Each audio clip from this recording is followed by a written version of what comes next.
and something to drive therein. And so, and all along many of the highways across the country are those little bumps along the edge of the road.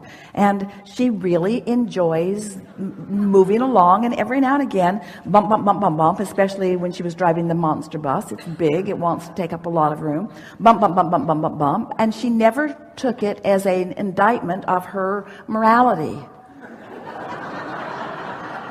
She never took it as an indication of her worthiness. She took it as an indication, keep going in this trajectory and you're going off the road. Guidance. Just guidance. Guidance that is easy to correct from.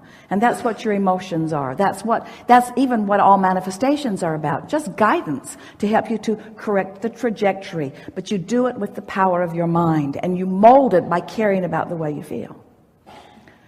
Something more? Did we get there? Yes. I guess related to that is falling out of an airplane. Your analogy with falling out of an airplane. I do that pretty well.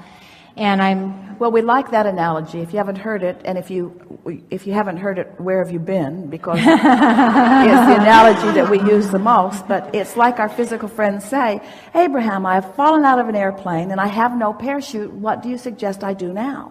And we say, hang on, it will be over in a little bit. And that's momentum, isn't it? That's right. It. And so sometimes there is a trajectory that you haven't practiced what you really want enough, and so that trajectory is going to play itself out. And will continue to play itself out until you replace it with a different trajectory.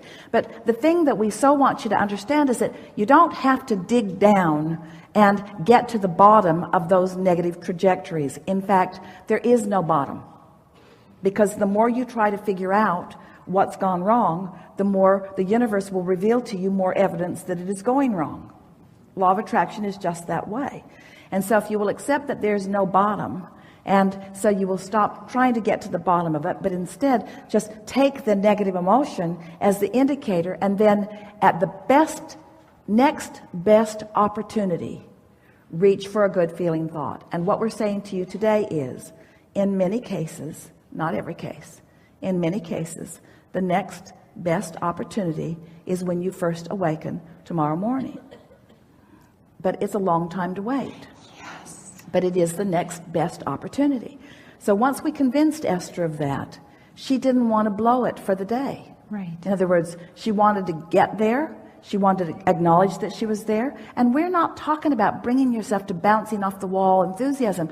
We're not talking about getting so high that you want to go out screaming into the woods your appreciation of all life. We're not talking about that kind of momentum. There's usually not that kind of momentum first thing in the morning. We're just talking about having a feeling of satisfaction, a feeling of well-being, a feeling of right place, right time, a feeling of, isn't this a nice day, a feeling of at oneness with the universe, a feeling of appreciation that the sun is coming around whether you can see it behind the clouds or not, a realization that the earth is spinning in its orbit, and all things, most things that are important to you are really, really, really, really, really in a good place, and that everything is working out for you. Just make those general statements to yourself. Find someone who's easy to love and focus on them, or find something that you really appreciate and focus on that, or find something that doesn't have much dynamic in either case and just focus on that. In other words, sometimes Esther will just take a notebook and draw a room and move furniture around in the room just to see how it looks on paper. Just for fun. Not for any reason except that as soon as she gets back to the property, there's a desk she wants to move into the guest house because it would be much more comfortable. She realizes there's no place to really get ready in the guest house, and there's a guest there with no place to really get ready. And so she got out her notebook and had the best time just drawing a place for a guest to get ready in the guest house. You see what we're getting at? Mm-hmm. Now, it might not seem like life-changing things, but anything that occupies your mind in a way that feels good to you means you're in vibrational alignment with source energy. So you can hold yourself steadily on things that don't feel very important to you. And in that steady place of non-resistance about things that don't feel very important to you, insight comes about things that do feel very important to you.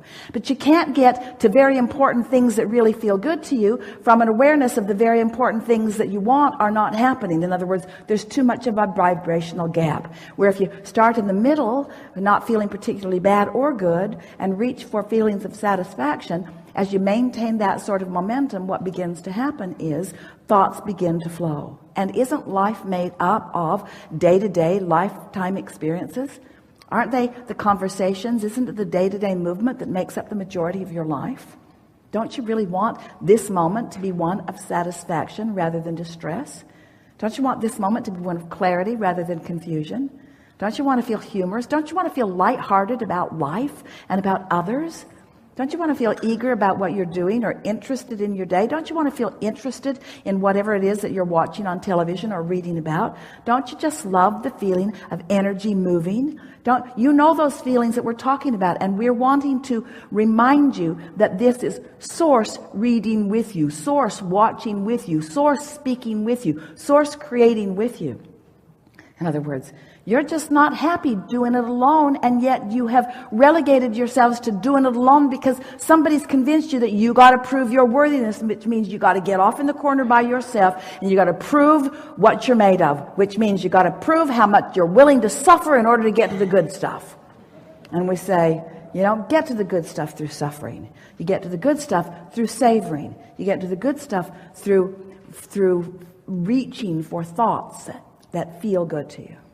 So the fact that even a couple of times or more than that a day that I'm falling out of an airplane again, I don't need to get irritated with myself. I can just say, here I am.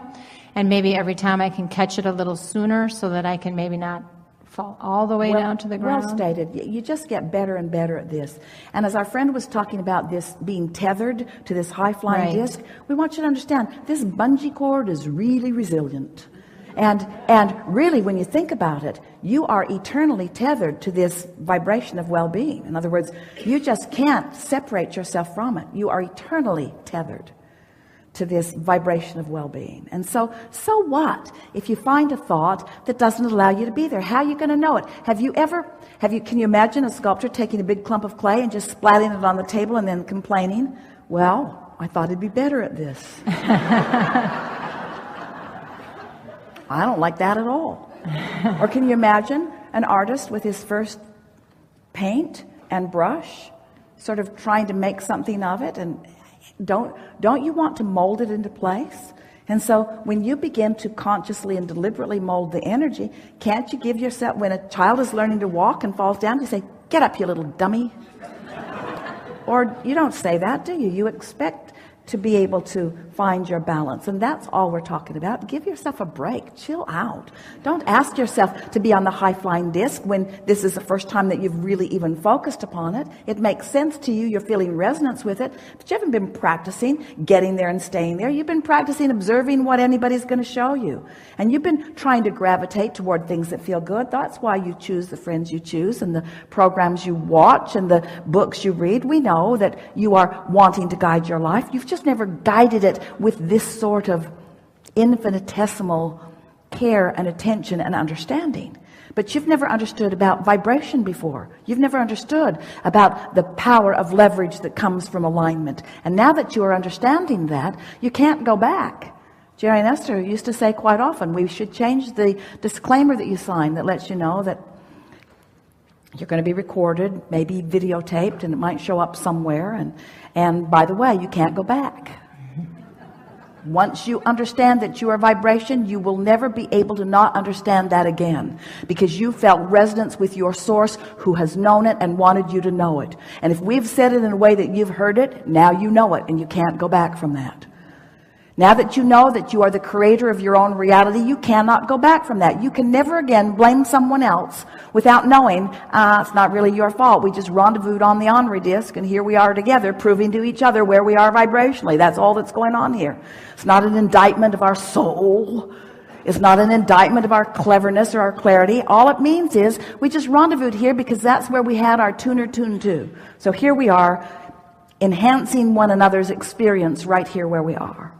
And so once you begin to acknowledge that when you wake up, it's your best chance, and you go for it and you accomplish it and you get some momentum going, and then the results of that day are better than any days that you've had lately, then it makes you sort of kind of want to do that more often, you see.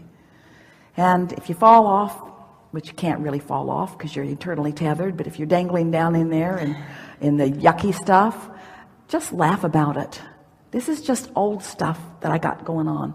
Doesn't have anything to do with what I currently know. I'm just still in the practicing phase of this. You'll get so good at it that it won't take hard work after a while.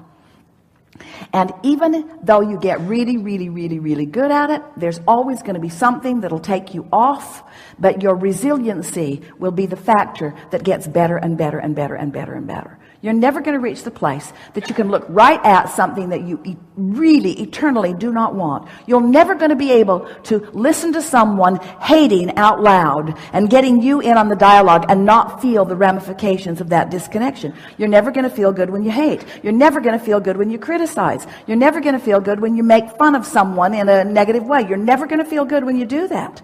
But you might be like a lot of people who have soothed yourself into that being all right. But those days are over, folks. Because once you find resonance with who you really are, you never feel good again. You'll throw your fits, you will, and they'll feel really bad, and you'll bounce back from them easily, you see. And so it's really about how much airtime are you giving? How good do you want to feel? How much momentum do you want to get going there? How much do you want to hook up with this energy that creates worlds? How much clarity do you want? And then one day, soon, you'll be moving through a day, and instead of longing for things to change out there, big things like the lifetime, the vacation of a lifetime, or the relationship of a lifetime, or the dream house, or the dream car, instead of reaching for those things that feel way out there, you'll realize that you're walking around in a sort of magical seeming dream from anybody else's perspective, maybe even your own former perspective, where everywhere you go, things are just working out. It's like the universe really has your back. It's like the perfect thought of clarity comes at the perfect time that just helps you to dovetail with this and dovetail with this and dovetail with that, until it just feels like this magical ride where you say the right thing at the right time and somebody else says the right thing at the right time, and doors are just opening and nothing breaks your gait, and you just move with effortlessness, with ease and flow and fun and agility and clarity, and you just say, I love my life. I just love what's going on here. I would like to stay in this state forever and ever and ever and ever and ever and ever.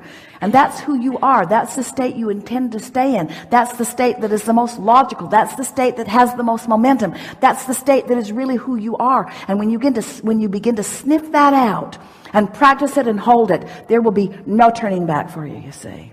And no one's holding out on you. There is no one saying, well, clean it up and then good stuff will come. It's nothing like that.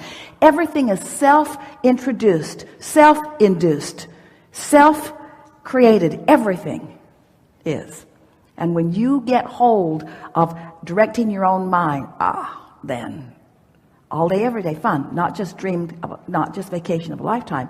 Fun right now, fun right now, fun right now, fun, clarity, interest, now. And when that momentum gets going, you'll be knocked over at the cleverness of the universe to keep you interested all day, every day. And you put yourself in your bed at night and you think, oh man, can it get any better than this? And you hear a resounding yes from the universe. Yes, not only can it, it is. Just wait till tomorrow. If you like today, just wait till tomorrow. And you wake up with expectation, see what's out there. And there it is, and there it is, and there it is. In the eyes of that person, and the smile of that person, the conversation of that person, and the insight flowing into your own mind, the rendezvousing that you begin doing with infinite intelligence as it's flowing through physical and non-physical alike all around you. And you say, now I get what life is about. We're here for the joy of it. We're here for the self-expression of it. We're here for the expansion of it, with infinite resources flowing to us and through us. No shortage of any kind. Only resources to assist and to guide and to revel, you see. Life's good. Life's really good. Thank you. Thank you very much. Really good.